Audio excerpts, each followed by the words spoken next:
Tormento, la película de terror dirigida por Olayo Rubio. Olayo Rubio, figura mediática, podcaster, locutor y cineasta, entrega en estos días su nueva película, Tormento, una a la que podemos llamar sin empacho su primera ficción 100% ficción. Y lo hace inscrito en el terreno del terror. Después de sus trabajos documentales, Olayo vuelve a la dirección en un género muy fuerte en México, pero que pocos pueden controlar en realidad. Así que todo está a prueba en una historia que combina los cuentos de aparecidos, las viejas maldiciones, manifestaciones interdimensionales y, por supuesto, atmósferas opresivas. La película, protagonizada por Natalia Solián, la recuerdan en Huesera, juega con eso, pero conociendo a Olayo, también con mucho más. Con ese pretexto, el invitado para conocer los procesos y uno que otro secreto detrás y alrededor de la película es precisamente el director y guionista Olayo Rubio. Tormento, próxima a estrenarse, es su apuesta dentro del terror. Vamos a desentrañar sus secretos. De eso trata este episodio. Yo soy Eric Estrada, esto es Cine Garage, aquí cabe todo el cine. Mi queridísimo Olayo Rubio, ya está hecha la presentación de este podcast, ya tenemos, es tu primera ficción, estaba yo cayendo en cuenta en eso, ¿no? Es como una ficción que se tardó en llegar, estoy en lo correcto. Bienvenido a los micrófonos Cine Garage nuevamente, Olayo Rubio, director de Tormento. ¿Cómo estás, querido? Muy contento de finalmente platicar contigo sobre una nueva película, y sí, efectivamente de ficción. Podríamos decir que es mi segunda ficción. Yo digo que es mi segunda ópera prima de ficción, porque no sabemos realmente qué es This Is Not a Movie. Una película a la que tú le hiciste comentarios favorables, ¿no? Una película excéntrica, una película idiosincrática, autoindulgente, en la mayoría de los casos inaccesible. Y eso fue This Is Not a Movie, una sátira surrealista, metaficcional, que, pues sí, es una metaficción más que una ficción. Exacto. Pero es hasta cierto punto indescriptible. Ella se estrenó hace 14 años y sigue siendo un poquito indefinible esa película. Contrario a la nueva, que sí es una película de terror, una película de género, vamos a decir que es una película muy película. Una película más tradicional, le podríamos llamar, ¿no? Una película que ahora sí, no que las otras pongan una barrera entre quien la ve y quien la narra, en este caso tú, sino que ahora digamos que la puerta está abierta desde el principio. Nos invita más bien a navegar en ella antes que tratar de descifrar la cerradura para poder entrar a ella. Antes de que contestes eso, este es el momento ideal para que la gente que esté escuchando este podcast se suscriba al podcast Cine Garage. Ahí abajo de su player, de su reproductor, hay un botón que dice suscribirse. Por favor, háganlo, ayúdenos a subir más en las listas de popularidad, que no estamos nada mal, déjame te presumo, Olayo, te van a escuchar en 40 países hablando de Tormento. Y era eso, es una película que ahora sí tiene la puerta abierta y que ahora sí nos dice, a ver, vamos a generar un mundo distinto, y además lo haces con cine de género que, tomando en cuenta los riesgos que implicó hacer, narrar y proyectar This Is Not a Movie, hablando de cine de género, luego la gente también tiene mucho prejuicio alrededor de este tipo de películas y de historias. ¿Por qué de ¿Y tú cuánto cuestas? A This Is Not a Movie, a Tormento, hay un salto tan grande en cuestión de cómo quiero contar ahora las cosas? ¿Por qué al terror, Olayo? La verdad, sinceramente, siempre había querido hacer una película de estas características. Me daba miedo, no me sentía con la experiencia y los conocimientos suficientes para hacer una película así, porque una película de terror debe cumplir con objetivos específicos, debe funcionar. Y llegar a esa funcionalidad no es fácil. O sea, sí se requiere de mucha experiencia, se requiere de contratar, digamos, de acercar al equipo adecuado, y para eso sirvió hacer cine desde hace 20 años, conocer a mucha gente. Javier Umpierres, el Argentini, desde ¿Y tú cuánto cuestas? Para acá, se ha convertido en el mejor diseñador sonoro trabajando en México, al menos para mi gusto. Y empezó con ¿Y tú cuánto cuestas? También venía del radio, al igual que yo. ¿Y tú cuánto cuestas? Fue su ópera prima. Y pues desde luego ha aprendido muchísimo en estos casi 20 años haciendo diseño sonoro para películas. Y llevábamos desde entonces soñando con hacer una película de terror, porque los dos somos audiófilos, a los dos nos importa mucho el sonido, y sabíamos que si yo dirigía una película de terror, el sonido iba a ser narrativo, no solamente complementario, no solamente ambiental. Entonces, en ese sentido, pues la verdad es que es un sueño cumplido, ¿no? Para los dos. No, y de ahí creo que viene la insistencia también de decir, a ver, métanse en la película, porque te lo decía ayer que la pude revisar, es una película en donde los diálogos prácticamente no existen, o para decirlo de otra forma, que la gente que escucha Cine Garage y que sigue mis críticas o que ha tomado los cursos de apreciación cinematográfica que damos aquí, los diálogos en esta película son parte de la anécdota. El discurso, es decir, los temas, lo que la película realmente quiere comunicar, lo que la película desarrolla, está fuera de esos diálogos. Podrían estar diciendo cualquier cosa, pero la película se está refiriendo a cosas completamente distintas. De ahí yo creo la insistencia, yo creo que desde el guión, Olayo, de decir, esta película va a ser lo menos dialogada del mundo. Sí. ¿Qué tipo de guión tenías antes de concretarla? Mira, la verdad es que mi formación en la comunicación, más allá de mi obsesión con el cine, más allá de que sea mi gran pasión, mi formación fue radiofónica. Y la radio es discursiva. La radio está centrada en la palabra. Entonces, muchos de mis trabajos fueron, conscientemente o no, muy radiofónicos en el pasado, ¿no? Muy discursivos. Y la verdad es que yo ahora sí quería hacer una película, muy película, que se narrara visualmente, ¿no? Que se narrara a través de todos los recursos del cine, tratando de evitar la literalidad, ¿no? Lo más posible, de alguna manera, digo, en mayor o menor medida, ¿no? Y sí, efectivamente, quise como ser muy narrativo visual y auditivamente, sin basarme en el diálogo, un cine un poco más puro, podríamos decirlo así. Sí. No que Annie Hall no sea una película genial, ¿no? Pero aquí la cámara es la que está hablando, aquí la cámara y el sonido son los que te están diciendo, a ver, lo que este personaje, que además Natalia Solián creo que está realmente sorprendente, ahora vamos para allá, lo que este personaje tiene en la cabeza, porque creo que bordeas incluso el terror psicológico, no está en la leyenda del aparecido en la morgue, que tiene, ¿sabes?, un pasado trágico y por eso su alma vuelve y atormenta a quien esté sentado en el puesto de vigilancia.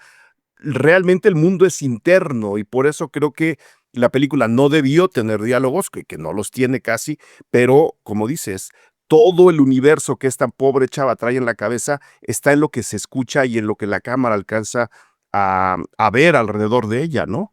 Totalmente, totalmente, sí, sí, sí. De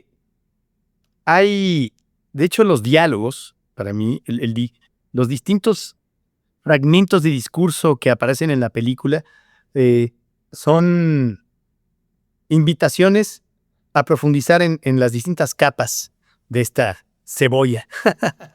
Es como para que profundices en los niveles de lectura, ¿no? ¿Tiene esto algo que ver con la culpa judeocristiana? Sí. ¿Tiene que ver con la condición socioeconómica de la protagonista? También. ¿Tiene que ver con el contexto de un país como México? Por supuesto. ¿Tiene toda esta capa psicológica? Sí, sí, sí, sí. Hay muchas cosas ahí pasando y también alguien puede verla como una película de fantasmas, ¿no? Como una película de terror paranormal. Puede ser que se trate de fuerzas espectrales, invisibles, hostiles, acechando a esta persona vulnerable, ¿no? Pero también puede ser al revés. Pueden ser sus propios fantasmas, ¿no? Pueden ser los traumas que ella va cargando también, ¿no? La culpa, el viaje de la culpa. ¿Empieza realmente con el incidente con el que inicia la película? O más bien, ese incidente es simplemente un detonante que desata otras culpas que ella viene cargando, quizá injustificadamente, ¿no? Entonces, sí, es todo eso. No sabemos, ¿no? Cómo, o sea, obviamente yo sabía que tú y yo íbamos a ver una película muy parecida, pero no sabemos el espectador común, digamos, el espectador no tan cinefílico. No tan carnicero, dilo, no tan No tan carnicero. no tan carny, ¿no? Como nuestro carny. Porque carny no sabemos qué tipo de película va a haber, pero desde luego que uno de los objetivos principales es entretener al espectador, ¿no? Porque va a salir con casi 1000 pantallas. Es el estreno más grande que he hecho de una película. Es un estreno masivo a nivel nacional. y pues tiene que funcionar ahora sí que en todos los contextos, ¿no? Y es clasificación B, ¿no? Mayores de 12 Además, sí. años. Entonces, eso es interesante ver cómo. Ahora, siento que en general, obviamente, varios hombres han visto la misma película que estamos viendo nosotros, pero más que nada han sido mujeres las que creo que ven una película parecida a la nuestra, ¿no? Y creo que cada quien Ujú. va a ver la película que tenga que ver, porque los vacíos de información son intencionales. O sea, Claro. esos vacíos de información están ahí para que el espectador proyecte sus propios miedos, fijaciones, obsesiones. Para eso está ahí. Mientras he aprendido, ¿no? A no ser tan discursivo, o he tratado de evitar el discurso, o de que el discurso sea más visual, sonoro, contextual, subtextual, por supuesto. Son cosas que uno va aprendiendo con los años. Desaprender, ¿no? De la radio. Ujú. Pero en este caso sí es interesante cómo hay muchas mujeres que creo que se están viendo afectadas de una forma muy positiva por la película. Y está bien, porque al final pues, la protagoniza una mujer, ¿no? Ese es el. Claro, y había una intención detrás de que el personaje fuera femenino, porque honestamente, viendo la anécdota, me voy a atrever a darla sin quitarle la emoción de la experiencia, porque creo que también se experimenta. La pudimos ver con muy buen audio ayer. Eh, es la historia de una chica estudiante que se dedica para poder estudiar y vivir, trabaja en un cuerpo de seguridad privada y en algún momento, después de una noche tormentosa, le vamos a llamar así para ella en particular, la relación con la madre no es la mejor del mundo, es transferida de un centro comercial, quiero entender, o un lugar, digamos, bastante más común, que ella trabaja el turno nocturno. Fíjate, habiendo un turno nocturno antes, la película de terror, que yo cuando vi el tráiler dije, se parecen. Les digo desde ahora, no se parecen, son películas completamente distintas. Y Turno Nocturno también me gustó. Le dan el turno nocturno en la morgue, en la CEMEFO. Es el servicio médico forense para la gente que nos oye fuera del país. Y pues estando en la CEMEFO con muertitos en el congelador, las cosas empiezan a ponerse muy extrañas. Esa es la anécdota. Y uno diría, podría ser la historia de un vigilante hombre, pero tú decides poner a una vigilante mujer y Sí. ahora me dices, las mujeres están viendo otra película. ¿Qué pasó ahí, Olayo? O sea, no que sea inexplicable. ¿Por qué tu personaje es mujer? Bueno, mira, es muy interesante porque este es el tercer guión que escribo donde la protagonista es una mujer. El Ujú. primero se llamaba Brujerías. Bueno, en realidad es el cuarto. El primero se llamaba Brujerías, también de terror. El segundo es una que se llama Tú y yo somos uno mismo, que es un thriller con elementos de terror. La otra es una que se llama In Memoriam, también Entonces, esa no es de terror. Pero sí, como que mis últimos personajes desde 2016 para acá han sido mujeres. Ahora, esta película está vagamente inspirada en otra película que se llama Morgue, una película paraguaya. Ahí el protagonista es hombre. Y la película, digo, me llamó la atención porque la premisa sí es básicamente la misma en el sentido de Ujú. que es un policía, un guardia de seguridad, que no saliendo del trabajo, un guardia de seguridad que saliendo un día de un supermercado donde estaba comprando cosas, atropella a una persona y al día siguiente es transferido a una morgue. Pero es una película, digamos, como muy infantil, como muy juvenil. El protagonista, pues es un tipo como ojo alegre, supuestamente es infiel y es como muy fantoche. Entonces debe recibir un castigo por ser una mala persona, ¿no? Es una Ok. cosa como muy, muy elemental, muy básica. Y está bien, digo, es una película que funciona y que tiene su encanto, digamos, pero la verdad es que a mí no, es la que me propuso el productor rehacer. Y le dije, mira, la verdad es que si podemos hacerle cambios sustanciales, si podemos agregarle muchísima profundidad y complejizar esta película, esta anécdota, todo, pues sí me interesa más, ¿no? Y me dijo, sí, sí, sí. La verdad es que en los 8 tratamientos del guión, pues modificamos muchísimo. De hecho, la película original no tenía guión. El productor, bueno, un día le dije, oye, pues si vamos a hacer esto, me gustaría tener un documento, ¿no? En el cual pueda empezar a. Me dijo, sí, sí, sí, no me lo han mandado, no sé qué pasa. Y un día les habló el productor a los paraguayos, desde Paraguay, oigan, pues necesito el guión. Y, oye, que con mucha pena, pues, Hugo no tenía guión. ¿Cómo que no tenía guión? Entonces, claro, pues dije, ok, pues vamos a escribir prácticamente un guión nuevo y está bien. Claro. Y eso es lo que pasó pero desde luego que la fuente de inspiración fue esta película Morgue. Y decidí hacer la mujer porque llevaba mucho tiempo trabajando con personajes femeninos en mi imaginación. Hay una larga tradición de mujeres protagonistas en el cine de terror. Y por otro lado, sentía que para que esta película funcionara, la protagonista debía alcanzar pues niveles de intensidad emocional muy altos, ¿no? Y ahí fue también, obviamente, cuando empecé a escribir el guión para Natalia Solián. El guión lo escribiste para ella. Claro, porque vi Huesera y dije, bueno, ya tengo... Claro. Porque además, para otra película que se llama Tú y yo somos uno mismo, hicimos un casting exhaustivo. No la hemos filmado, pero sí la casteamos. Y bueno, tuve acceso a infinidad de audiciones de mujeres más o menos en ese rango de edad, de distinto perfil quizá, pero pues es difícil encontrar a la persona adecuada, ¿no? Más allá de que hay muy buenos actores y actrices en México, desde luego, pero tú sabes que si el casting no es perfecto, y dije, Claro. ella es perfecta. O sea, justamente, sí, qué bueno que existe Huesera, además una película que me gustó mucho, ¿no? Claro, ¿no? Sí. Puedes ver un actor o una actriz en una película haciendo un gran trabajo, pero la película no te inspira, ¿no? Te corta la inspiración. Aquí no, aquí fue al revés. La verdad es que me encantó Huesera y le agradezco muchísimo a Michelle Garza que haya casteado a Natalia, porque no me imagino Tormentos sin Natalia. Si Natalia no hubiera aceptado el papel, yo creo que yo hubiera abortado la misión, sinceramente. ¿Y qué tan difícil fue que te dijera que sí? No, se resistió durante un periodo de tiempo largo, porque 2 meses aproximadamente. Primero por una razón que yo ya esperaba. El temor o la preocupación del encasillamiento en el cine de Del terror, acasillamiento, sí. sobre todo siendo una actriz pues la verdad, de su talla, ¿no? De su nivel, pues no quería ella quedarse como una Scream Queen, ¿no? Porque de alguna manera esa categoría te coloca en un lugar que quizá no es el mejor para una actriz de su talento y de su capacidad. Entonces, esa era una razón. La otra, y es una que yo no consideré, es que es un guión muy demandante para una actriz que sigue el método que ella sigue, ¿no? Hay 2 tipos de actores, diría yo, aunque los expertos en arte dramático dirán que estoy siendo simplista, que estoy siendo reductivo. Están los actores que simulan representar una emoción, y están los que realmente alcanzan esos lugares porque hacen un viaje interior muy peligroso, por cierto, profundo, para transmitir, para proyectar estas emociones.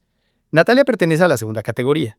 Entonces, no es que esté ella fingiendo, simulando, quizá de manera convincente, estos estados emocionales. No, ella realmente está ahí, lo vive. Y bueno, yo no lo esperaba. Y por otro lado, también subestimé la demanda física. Bueno, además ella actúa mucho con el cuerpo. O sea, el cuerpo es la que hace unos ejercicios de respiración muy particulares antes de determinadas escenas, donde depende del cuerpo para llegar ahí, ¿no? Entonces sí, es una película demandante y yo subestimé esa parte, porque por supuesto que no conocía ese método, pues yo diría casi tan violento al que recurre para llegar ahí. Entonces, Claro. pero bueno, al final la logramos convencer. No hubo dinero de por medio, más bien le encanta el trabajo y le encantó el reto. Y aunque tuvimos momentos de muchísima tensión durante el rodaje, fue un rodaje muy difícil, se hizo toda de madrugada, de principio a fin, en una locación no muy cómoda porque había muchas filtraciones de aire por todos lados, era muy fría, se hizo en invierno. La verdad es que, pues sí, hubo momentos críticos en donde, pues sí, había bastante conflicto, no solamente entre quizá ella y yo, sino entre toda la gente que estaba involucrada en la película, ¿no? Porque ya sabes, no dormir, al igual que la protagonista, te altera emocionalmente y la gente ya para el día 12, ya sabes, para la madrugada 12, ya todo el mundo estaba muy cansado, ya había niveles de agotamiento muy altos y bueno, Natalia la verdad es que sí estaba ya exhausta, obviamente. Entonces, sí era... Y el director ahí es donde, a diferencia de lo que la gente cree, que el director es una especie de dictador, que ejerce como una posición dictatorial, más bien te conviertes como director en una especie de mediador entre todas las fuerzas involucradas, ¿no? Y eso fue, ¿no? A veces el director es eso, es mediador, un neutralizador de emociones de todo el crew, porque son artistas sensibles todos los que están involucrados. Emiliano Villanueva, la fotografía, que es un fotógrafo genial, pero obsesivo, neurótico, perfeccionista, complejo. La directora de arte, Ana Bellido, también una española, rigurosa. Y bueno, todo el mundo, ¿no? La gente de maquillaje, especial, los stunts, ¿no? También nunca había trabajado con stunts. O sea, no sabes cómo lo disfruté.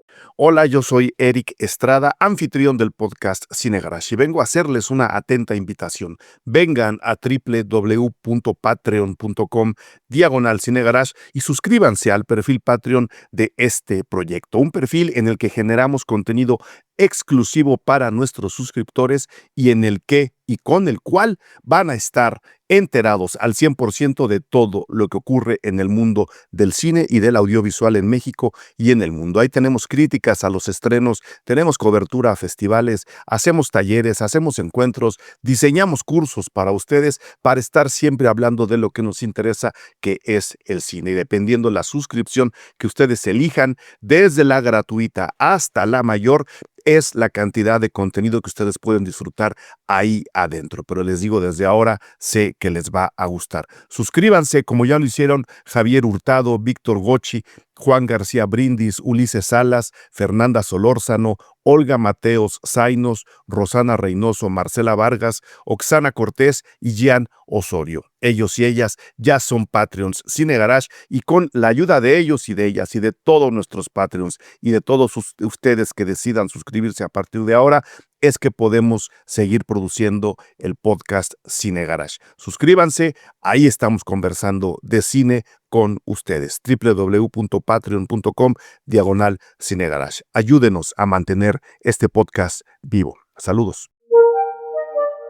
Ahora que lo mencionas, Olayo, yo tenía curiosidad cómo es que Olayo Rubio va a retratar la ciudad, porque tampoco es que la ciudad haya sido un personaje. Aquí lo es de manera circunstancial, que tampoco estamos en muchísimos sitios, pero yo especialmente al inicio dije, ¿cómo me va a enseñar Olayo Rubio a la Ciudad de México? Entonces me interesa la selección de las, ¿qué serán? 3, 4 locaciones que tienes, y por supuesto el trabajo fotográfico detrás de esa selección, y que nos digas la locación central, dónde fue, hablando, como dijiste, que era un lugar mucho más frío de lo habitual, especialmente lo que filmaron en invierno.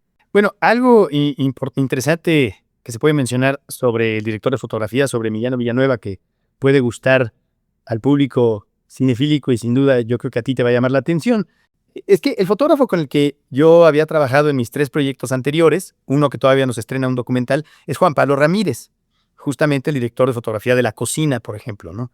Con Juan Pablo llevo trabajando desde el documental que hice de Los Tigres del Norte, que ya nunca se estrenó.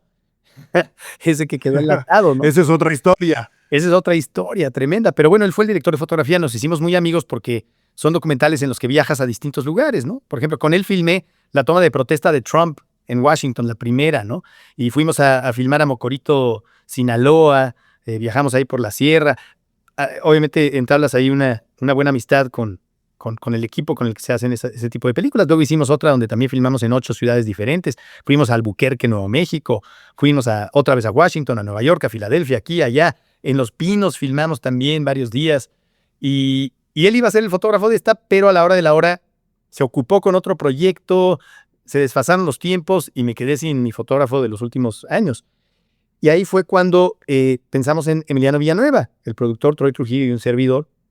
Y obviamente su reputación lo precedía. Decían, es difícil, ¿no? Y yo decía, bueno, pues sí, pero creo que eso es lo que yo necesito. Necesito a alguien muy disciplinado, muy riguroso, muy experimentado, y que entienda que para mí esto es un tema, la verdad, un poquito de vida o muerte. Así que era muy importante este proyecto para mí. Pues hablé con él y lo primero que le pregunté es si había visto Jacob's Ladder, esa película con Tim Robbins, dirigida por Adrian Lyne de 1990, ¿no? Porque para mí es como una influencia de esta película. Y si alguien capta esa influencia, es alguien que va a entender lo que queremos hacer. El trauma, la memoria, ¿no? Las realidades traslapadas, todo eso. Exactamente. Incluso hay una escena en una fiesta que es una secuencia estroboscópica que también podemos ver en Tormento de una forma muy parecida. O sea, está ahí por todos lados. Yo la veo y me dijo, sí, Jacob's Ladder es una de las razones por las cuales yo quiero hacer cine. Y quien conozca a Emiliano Villanueva no es alguien que te dice eso por quedar bien, al contrario. Sí, no. Lo último que le interesa a Emiliano Villanueva es quedar bien contigo, ¿no? Él lo que quiere es hacer un gran trabajo. Ya si de ahí surge una buena amistad, que afortunadamente surgió, es otra historia, ¿no? Y cuando me dijo eso con brutal honestidad, dije, ya está. estamos viendo la misma película. Por supuesto que yo le dije que quería que esto fuera México, que era muy importante para mí, que no hubiera elementos folclóricos, pero que retratáramos México, ¿no? Por ejemplo, la morgue. Esa morgue, pues obviamente no existe. Las morgues mexicanas son bodegas con cajas de plástico. Ahí guardan órganos, Sí. como cajas como de Costco.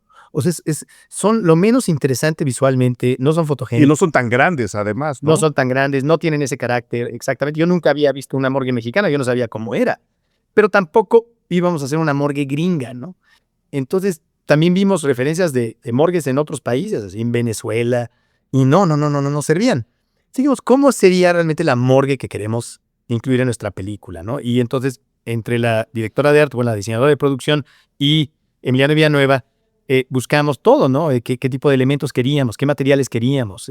¿Qué reflejos queríamos, ¿no? Y tú sabes, el cine es un trabajo colaborativo y llegamos a Sí. eso. Entonces, sí, Emiliano fue fundamental y también Ana Bellido. Y entonces el edificio, Bueno, es muy curioso porque en realidad se hizo con muy poco tiempo de desarrollo, ¿no? Y luego, pues mira, voy a contar algo que casi no hemos comentado porque no he querido como sensacionalizar la historia de la producción de esta película, pero había dos productores, bueno, tres en realidad, pero dos de ellos viven en Austin. O sea, Alejandra y Troy Trujillo viven en Austin. Y el productor que iba a estar aquí, que estaba aquí, falleció. Se llama Uf. Rodrigo Bello Noble, a él está dedicada la película. La película, claro, sí. Es él, el productor de la película.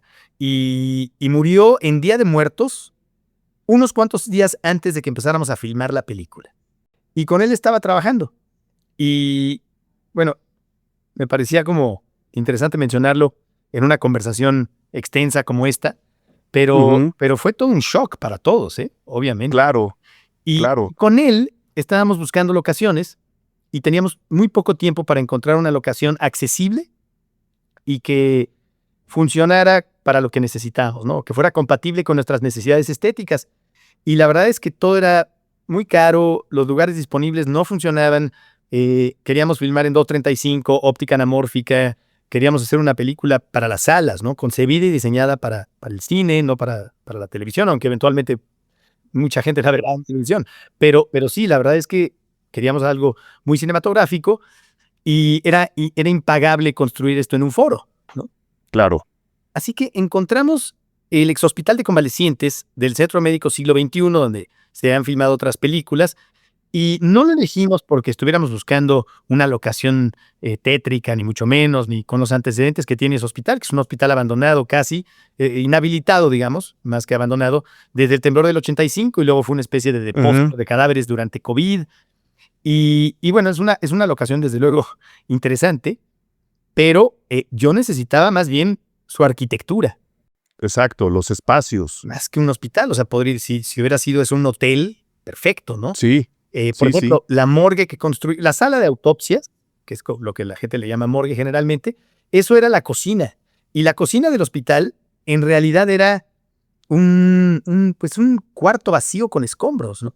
Entonces no es como que tuviéramos elementos con qué trabajar. No era necesario un hospital. Desde luego que fue una locación interesante que sirvió de inspiración para algunos, sugestionó bastante a Natalia. Pobre.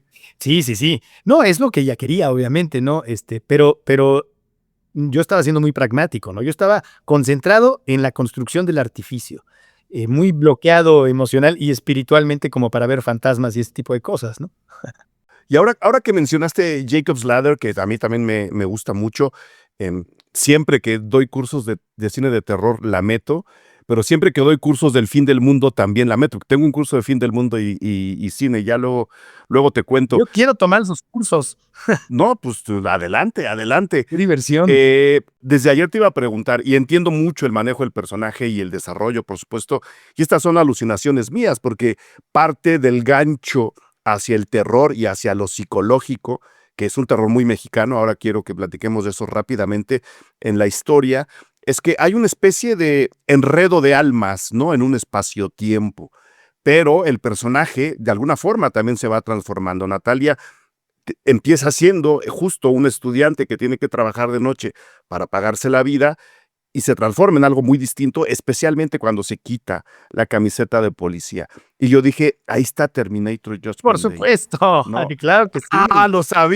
Lo sabía, porque además, ¿no? Ella está en lo que podríamos interpretar como su celda, ¿no? Se ejercita en el poquito espacio que tiene y de repente, pum, vámonos contra lo desconocido.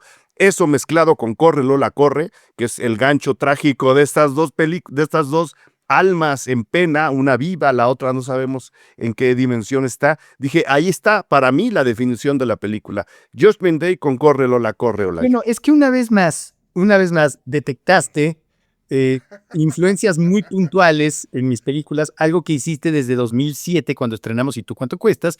Que dijiste Oliver Stone. Y me acuerdo que incluso eso fue hasta el subtítulo de un encabezado de una portada de una revista. Y decía Oliver Stone. Y claro, es que era mi influencia documental más importante en ese momento, a diferencia de lo que la gente creía que era Michael Moore, ¿no? Era mucho más Oliver Stone. Pero aquí igual, claro, sí, por supuesto que ahí eso es Terminator, 100%. 100% se convierte el personaje en Sarah Connor. Sí, es Y también Sarah Corre, Connor, Lola, corre. el terror. La estructura cíclica es Corre, Lola, corre. Y lo de Sarah Connor fue mucho más consciente. Fue mucho más consciente. Lo de Corre, Lola, corre lo descubrí después. Claro. Lo descubrí ya en la preproducción de la película. Ya, yo solo, en realidad no, fue como, claro, porque ahí se repite. Además, es una película que regresó a mi cabeza justamente con este trabajo, porque la tenía medio olvidada. Y luego me mudé de casa después de filmar Tormento y me encontré el DVD y dije, tesoro, tesoro. Ahora hay que verla. Y de hecho, hasta corre nuestro personaje, ¿no? Bastante. Sí, no, ahí fue donde me cayó el 20, porque de nuevo estamos hablando de realidades que se traslapan, estamos hablando, por eso decía yo, el bordeo con el terror psicológico. Vamos entrando en el lenguaje de los sueños y ya no sabemos cuál sueño era el primero o si estamos soñando dentro del sueño y estamos viendo un Inception de terror mexicano, ¿no? Que lo platicábamos ayer. Hay muchas influencias por ahí como muy específicas. Por ejemplo, cuando ella se levanta de la cama, digamos, y abre la cortina, no tiene nada que ver, yo sé, pero es como The Insider cuando Al Pacino en Líbano, después de entrevistar al líder de Hezbollah, exactamente, después de entrevistar al líder de Hezbollah, porque le vendan los ojos y tiene que platicar con él, después abren la cortina y entra Beirut, ¿no? Ahí, si te fijas, abre la ventana y también aumenta el volumen del exterior y nos damos cuenta de que estamos en medio de Iztapalapa, ¿no? Era muy importante mostrar el contexto donde ella se desenvuelve y todo, ¿no? Y eso es muy importante. Entonces, son referencias cinematográficas que uno tiene. Sí, pues es que al final me ha alimentado de mucho cine y de música, ¿no? Hay mucha influencia del heavy metal en esta película también. Sí, pero me gustó más, volviendo al tipo de terror que estás manejando, que ahora lo decías, ¿no? Estamos también en el terreno del terror paranormal. Hay un programa en televisión que a mí me vuelve loco y lo veo cada vez que tengo un espacio en blanco en mi agenda, que se llama Paranormal Cordon Camera. O sea que son videos que normalmente cámaras en teléfonos o de vigilancia captan algo que puede ser interpretado como paranormal. Tú lo envías, es decir, la gente hace ese programa porque tú lo envías por un correo de Gmail, además, y pasan tu correo y salen todos los analistas diciendo, puede ser esto, puede ser aquello, claro, las almas en pena, claro, las muñecas endiabladas. Y mucho de lo físico, del terror físico que hay en la película, que está muy bien dosificado, mucho de eso se parece a esos videos de terror paranormal que al mismo tiempo podrían ser explicados por la ciencia perfectamente.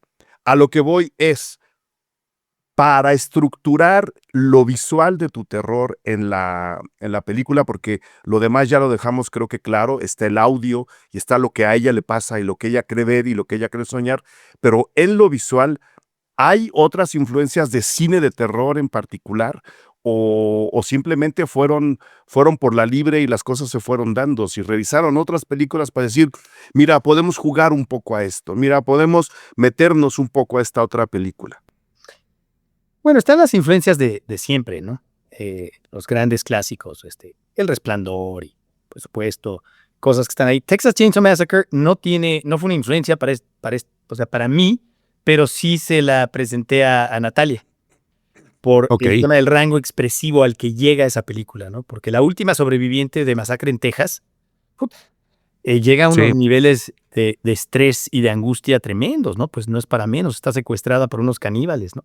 Entonces yo sentía que era importante que ella la viera porque además nunca la había visto y bueno, hasta creo que salió una lista así de un medio súper establecido, así Time creo que la presentó como la mejor película de terror de la historia, nunca me imaginé eso, ¿no? Pero, pero en realidad, mira, en 2016 escribí un guión de una película sobre una iglesia embrujada, protagonizada por una monja y un cazafantasmas. Un Muy bien. cazafantasmas escéptico, que no creía que los fenómenos paranormales fueran fantasmas, sino más bien distintos tipos de energía que él detectaba con dispositivos. Y ahí fue donde me clavé bastante en los cazafantasmas y en este tipo de programas y en este tipo de... Y seguramente algo de eso permaneció en mi cabeza para Tormento, pero fue una investigación que hice cuando tenía tiempo de hacer ese tipo de investigaciones muy profundas. Claro. La verdad es que también esta película se hizo con poco tiempo. Más bien, si quedó algo decente, quizá tiene que ver con años y años y años y años de otros proyectos que se cayeron, ¿no? O sea, estuve durante muchos años trabajando en distintas películas que no funcionaron. Hay cosas que reciclé de otros proyectos que terminaron en Tormento, conscientemente. Y eso que me preguntas seguramente tiene que ver con todo el trabajo de investigación que hice para Brujerías, aquel guión de la iglesia embrujada. Muy bien, pues ahí está lo que la gente puede esperar de Tormento. Repito, ya lo dijiste tú, ¿no? Está basada o surgió la idea después de haber visto Morgue, se llamaba la película No, sí, de paraguaya. hecho, se adquirieron los derechos y todo. Yo creo que incluso sería un ejercicio interesante para estudiantes de cine, para gente interesada en el cine en general, como la comparación entre las dos películas, ¿no? Porque son muy distintas. Morgue, la original, es muy juguetona, es muy juvenil, y es como hasta de zombies. Es otra Sí, cosa. ahora que la vuelves a platicar, creo que la vi. Y tengo esa Seguramente. misma intención, tengo esa misma idea, ¿no? Está en otro, le juega a otras cosas, No ¿no? no tiene al final nada que ver, pero Es más pop, podríamos decirlo. sí, y es más Este serie es B. más heavy metal. Y es más serie B. Sí, También, en términos de bastante manufactura, más. es súper serie B, es muy juvenil. Ahora, tiene una irreverencia que a mí me inspiró también, ¿eh? Para el final de Tormento, eh, no sabía cómo acabar y en algún momento como que volví a Morgue, ya sabes, y dije, ¿cómo acababa Morgue? Y yo dije, ah. Y digo, se fue transformando y si tú la ves parece que no tiene nada que ver, pero sí tiene que ver. Entonces sí, yo le agradezco mucho a Hugo Cardoso que haya hecho esa película, pero sí es un ejercicio interesante las dos, ¿no? Porque, y repetiría este ejercicio creativo si tuviera oportunidad.